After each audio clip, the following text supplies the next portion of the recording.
अस्सलाम वालेकुम, my self Abdurrahman. Today I will share with you कि आपने ना एफएससी में और मैट्रिक में ना फिज़िक्स को कैसे प्रिपेयर करना है।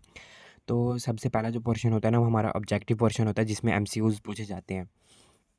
तो मेरे ख़्याल में मुझे कंफर्म नहीं है, शायद मैट्रिक में 12 एमसीक्यूज़ होते हैं और एफएससी में 17 एमसीक्यूज़ होते हैं। तो मैट्रिक में तो ये होता है कि ना आपके 90% एमसीक्यूज़ ना एक्सरसाइज में से आ जाते हैं।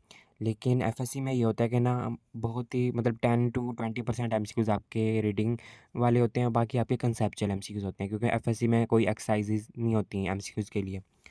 तो आपने कैसे प्रिपेयर करना है? मैट्रिक में ना आपने वो पास्ट पेपर सॉल्व कर लेने हैं और एक्सरसाइज वाले एमसीक्यू सॉल्व करने हैं, तो आपके हो जाएँगे।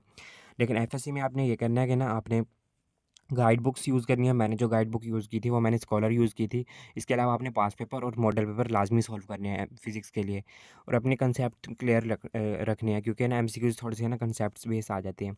जो आपके कॉलेज टेस्ट में एमसीक्यूज़ आते हैं वो गलत होते हैं, तो आपने वो वहाँ से सीखना है कि आपकी क्या मिस्टेक हुई और क्यों हुई।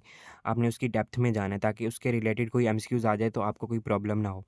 और लेक्चर को ना आपने पूरी अटेंशन के साथ लेना है। अगर आपके कॉलेज में या अकेडमी में कोई लेक्चर हो रहे हैं और आपको समझ नहीं आ रहा ना, तो आपने यूट्यूब के चैनल किसी चैनल पे सर्च करना है और आपको वो लेक्चर्स मिल जाएँगे, तो आपने लाज़मी अपने डाउट्स क्लियर करने हैं। फ़िज़िक्स का सफ़र भी एक अच्छा चैनल है जो मैंने यूज़ किया था। इसके अलावा और भी बहुत सारे चैनल हैं, आप देख लीजिएगा। इसके अलावा आपने अगर आपने रीडिंग कर ली, फिर आपने कोई मतलब मॉडल पेपर, पास्ट पेपर कर लिए, फिर भी आपके पास टाइम बच रहा है ना, तो आपने ये करना है कि ना आपने इंटरनेट या यूट्यूब पे कोई भी एमसीक्यूज़ सीरीज़ चला लेनी है इस चैप्टर की जो आप पढ़ रहे हैं। तो आपका उसके रिलेटेड एमसीक्यूज़ मिल जाएँगे। ये ऑप्शनल है अगर आपके पास टाइम है तो, वरना बस।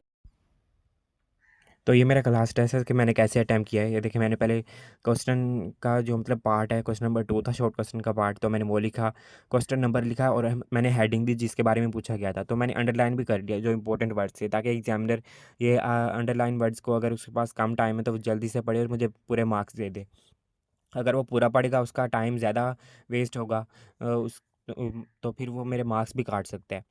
क्योंकि बोर्ड में ना बहुत सारे पेपर होते हैं, तो एग्जामिनर की ये कोशिश होती है कि ना वो जल्दी से पेपर चेक करे और मार्क्स दे के अपनी मतलब ज़्यादा से ज़्यादा पेपर चेक करे। अगर आपका पेपर उसका ज़्यादा टाइम ले लेगा ना, तो फिर हो सकता है कि वो आपका मार्क्स काट ले। तो आपका ना पेपर ऐसे होना चाहिए कि ना वो मतलब एग्जामिनर को बहुत ईज़ दे, आसानी दे। इसके अलावा शॉर्ट क्वेश्चन में ना ये होता है कि ना बाज़ शॉर्ट क्वेश्चन आते हैं जिसमें ना आपने येस और नो लिखना होता है और एक्सप्लेन करना होता है। तो आपने येस और नो पहली-पहली लाइन में लिखना होता है। ये नहीं कि आपने पूरा एक्सप्लेन कर दिया, एंड में लिखा नो या येस। इसके अलावा शॉर्ट में ना आपने अच्छी मतलब एक्सप्लेनेशन लेनी है। ये नहीं कि आपने कुछ फ़ज़ूल बातें लिखी हैं जो क्वेश्चन के रिलेटेड ही नहीं है। ऐसा आपने बिल्कुल नहीं करना। इसके अलावा हाइलाइट करना है, अंडरलाइन करना है इंपॉर्टेंट चीज़ों को, जो भी आप चाहते हैं कि एग्ज़ामिनर इन चीज़ों को इग्नोर मत करे। और कुछ प्रिंसिपल होते हैं, कुछ वैल्यूज़ होती हैं ना, उनको ना आपने कभी भी निग्लेक्ट नहीं करना, उनको लाज़मी आपने हाइलाइट करना है, या अंडरलाइन कर लेना, या उन चीज़ों को मार्कर से लिखना है। एफएससी में ये होता है कि ना मेजॉरिटी आपके short question and review exercise में से ना हो जाते हैं। तो अगर आप कोई चैप्टर स्किप करना चाहते हैं ना, तो आप बस एक्सरसाइज के क्वेश्चन और मॉडल पेपर, पास पेपर वाले क्वेश्चन है वो कर लें, तो वो आपका इनफ होगा। इसके अलावा ना मोस्टली मतलब रीडिंग में से ना डेफिनेशंस आती हैं, वो आपने ना अपनी वर्डिंग में नहीं लिखनी। मतलब कुछ एक्सप्लेनेशन वाले क्वेश्चन ना आपने अपनी वर्डिंग में लिख सकते हैं, लेकिन जो डेफिनेशंस होती है ना, वो आपने बिल्कुल रटा लगा के लिखना है, जैसे बुक में लिखे हुए हैं ना वैसे। शॉर्ट क्वेश्चन ना आपके ज़्यादा बड़े हों ना छोटे हों। आइडियल लेंथ में आपके सामने होगी कि मतलब कितनी मैंने आइडियल लेंथ, कुछ होते हैं जो एक पेज पे भी चला जाता है बाज़ दफ़ा, लेकिन ऐसे बहुत कम शॉर्ट होते हैं। तो आपकी आइडियल लेंथ ना 6 टू 7 लाइन होनी चाहिए पर शॉर्ट क्वेश्चंस। क्योंकि कॉलेज में बाज़ दफ़ा लेंथी शॉर्ट क्वेश्चन देते हैं, लेकिन बोर्ड में ना कंसाइज़ होते हैं, शॉर्ट क्वेश्चंस होते हैं। तो इस इतना ज़्यादा आपने ना ज़्यादा लिखना है, ना बहुत ही कम लिखना है कि आपके मार्क्स कट जाएँ। और एक फिज़िक्स में ना डेट्स याद करने की कोई ज़रूरत नहीं है कि कौन सी चीज़ किस डेट में किस ईयर में डिस्कवर हुई, या लेकिन एक्सप्लेनेशन वाले क्वेश्चन जो है ना, वो आपने अपनी वर्डिंग में लिखने हैं।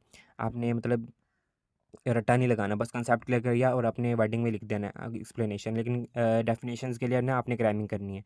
हर पार्ट में ना आपने एक क्वेश्चन लाजमी एक्स्ट्रा करना है, ताकि अगर कोई मिस्टेक होगी या किसी क्वेश्चन में, तो एग्जामिनर आपको एक्स्ट्रा क्वेश्चन के मार्क्स दे दे। आपकी प्रॉपर शॉर्ट क्वेश्चन की एंडिंग, और मतलब जहाँ पे शॉर्ट क्वेश्चन का पार्ट शुरू हो रहा है, आप वहाँ पे आपने मेंशन करना है क्वेश्चन, जहाँ पे वो पार्ट खत्म हो रहा है ना, आपने एक लाइन लगानी है, ताकि एग्जामिनर को पता चले कि ना ये पार्ट यहाँ पे ख़त्म हो गया है। क्योंकि बाज़ दफ़ा वो जल्दी में पेपर चेक करता था ना, तो आपके ना 2 शॉर्ट क्वेश्चन के पार्ट के ना एक ही पार्ट के नंबर दे देता है, दोनों पार्ट्स को मिलाकर। उसको मतलब इतना जल्दी में पेपर चेक करते हुए उसको पता ही नहीं चलता कि ये नेक्स्ट पार्ट शुरू हो रहा है।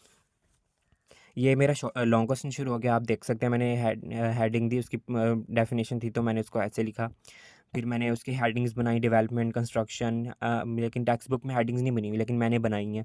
क्योंकि बहुत अच्छा इंप्रेशन जाता है कि आपने हेडिंग्स बनाई हैं, पैराग्राफ बनाए हैं।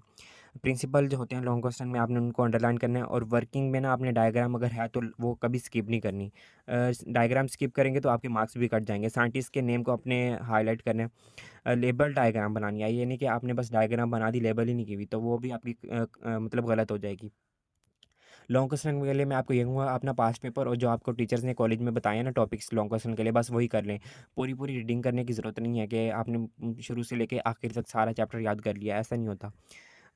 सिलेक्टिव टॉपिक्स होते हैं जो इंपॉर्टेंट होते हैं, वही आपने करने होते हैं फिजिक्स में।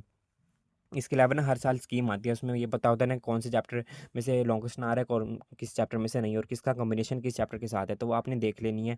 और कोई से आपको जो मतलब सही लगे, आपने वो लॉन्ग क्वेश्चन अटैम्प्ट कर लेने हैं, चैप्टर कर लेने हैं। ये आपको नज़र आ रहा होगा मैंने मतलब कैसे हेडिंग्स बनाई हैं, और डायग्राम को मैंने कभी स्किप नहीं किया। ये मेरा क्लास टेस्ट है, अंडरलाइन किया हुआ है, डायग्राम्स प्रॉपर बनाई हुई हैं, आप देख सकते हैं।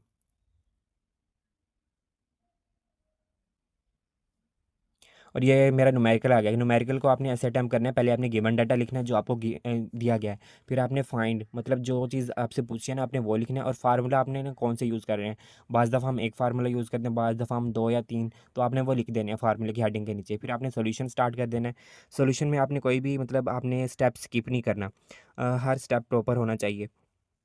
और आपने कोशिश करनी है ना कि कैलकुलेटर को आप कम यूज़ करें। अगर आपके पास टाइम कम है तो आप यूज़ कर लें, वरना अगर आप खुद कर सकते हैं तो करें, क्योंकि एमटीकैट में आपके पास कैलकुलेटर नहीं होता, तो आपको जनरल मैथ्स आनी चाहिए, प्लस माइनस मल्टीप्लाई डिवीजन, ये चीज़ें आपको आनी चाहिए। ये और मैंने आखिर में आंसर की हेडिंग दी कि मेरा ये आंसर आया है, ताकि एग्जामिनर को ने बस अगर मेरा सोल्यूशन पढ़ना है या आंसर और मेरा फार्मूला देखना है, तो उसको पता चल जाए कि इस बच्चे को ना नॉलेज है, तो वो मुझे पूरे मार्क्स दे दे। इस तरह आप जितनी भी एग्जामिनर के लिए आसानी पैदा करेंगे और आपके आंसर्स अच्छे होंगे ना, तो वो आपके पूरे मार्क्स आने के बहुत ज़्यादा चांसेस बढ़ जाएंगे। पूरे मार्क्स लेना कोई मुश्किल बात नहीं है, बस आपको प्रॉपर अप्रोच का पता होना चाहिए। उम्मीद है आपको ये वीडियो पसंद आई होगी। अल्लाह हाफिज़। Drop your queries in comment section. Will see you soon in next video.